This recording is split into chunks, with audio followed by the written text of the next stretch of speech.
নতুন একটা বিষয়কে জানার ইচ্ছে থাকলে এই ছোট্ট ভিডিওটি আপনার জন্য। আর সেই ইচ্ছে যদি না থাকে তাহলে অনায়াসেই স্কিপ করে যেতে পারেন। ক্রিয়েটিভিটি বা সৃজনশীলতা এরকম একটা বিষয় যা আর 5টা বিষয়ের থেকে একটু ইউনিক। আপনার ক্রিয়েটিভিটি, আপনার সৃজনশীলতা আপনাকে দিতে পারে এমন কিছু ইউনিক আইডিয়া যা সাধারণভাবে আর 4-5 জনের থেকে অনেকটাই আলাদা। এই ক্রিয়েটিভিটি বা সৃজনশীলতা প্রত্যেকটা ফিল্ডের সঙ্গেই জড়িয়ে রয়েছে। সে আপনি একজন শিল্পী হন কি আপনি একজন বৈজ্ঞানিক বা আপনি অন্য কোনো প্রফেশনের সঙ্গে যুক্ত থাকুন, ক্রিয়েটিভিটি বা সৃজনশীলতা সব কিছুর মধ্যেই দরকার।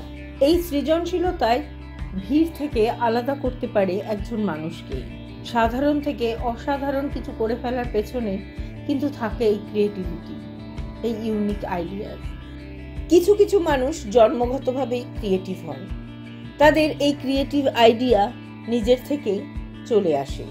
আবার কিছু কিছু মানুষের ক্ষেত্রে এগুলো আনাটা বেশ কষ্টকর।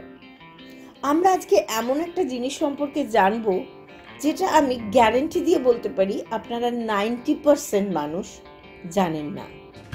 হিপনোগজিয়া। হিপনোগজিয়াকে সৃজনশীলতার প্রবেশদ্বার বলা হয়। থমাস এডিসন, এডগার অ্যালেন পো এবং আরও অনেকেই নিজেদের ক্রিয়েটিভ আইডিয়া বাড়ানোর জন্য এই পদ্ধতিটি ব্যবহার করতেন।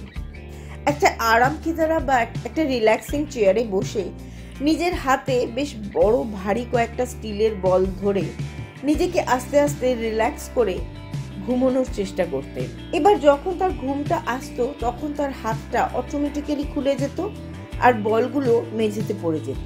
সেই বলের আওয়াজে তারা জেগে উঠতেন। ঠিক এই সময়টাই মানুষ এমন একটা স্টেটের মধ্যে থাকে যেখানে সে আধো ঘুমের মধ্যে এবং আধো জাগা অবস্থায়। এই অবস্থাটাকেই বলে হিপনোগজিয়া।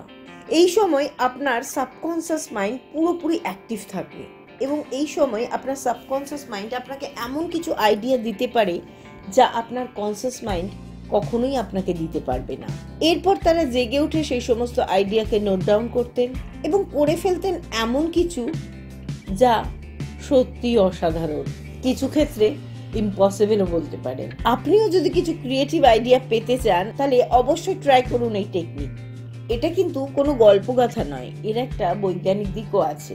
এখানে আমরা সাবকনসিয়াস মাইন্ডের কথা বললাম, আর এই সাবকনসিয়াস মাইন্ড যে কতটা পাওয়ারফুল, সাবকনসিয়াস মাইন্ডকে ব্যবহার করে যে আমরা কত কি করতে পারি সেটা বুঝতে গেলে সাবকনসিয়াস মাইন্ডকে জানতে হবে। সাবকনসিয়াস মাইন্ডকে জানতে আমাদের সাবকনসিয়াস মাইন্ডের সিরিজের ভিডিওগুলো আপনারা দেখতে পারেন, আই বাটনে ক্লিক করেও দেখতে পারেন, আর সব ভিডিওগুলোর লিঙ্ক আমি ডেসক্রিপশনে দিয়ে রাখলাম। ভিডিওটি ভালো লাগলে অবশ্যই লাইক ও সাবস্ক্রাইব করুন ট্রু মিরর বাংলাকে, আর অবশ্যই আপনার অন্যান্য বন্ধুদের সঙ্গে শেয়ার করুন এই হিপনোগজিয়াকে। আরও দারুণ দারুণ ইন্টারেস্টিং বিষয় নিয়ে আমরা ফিরে আসব। আজকে এই পর্যন্তই। ভালো থাকবেন সবাই, টাটা।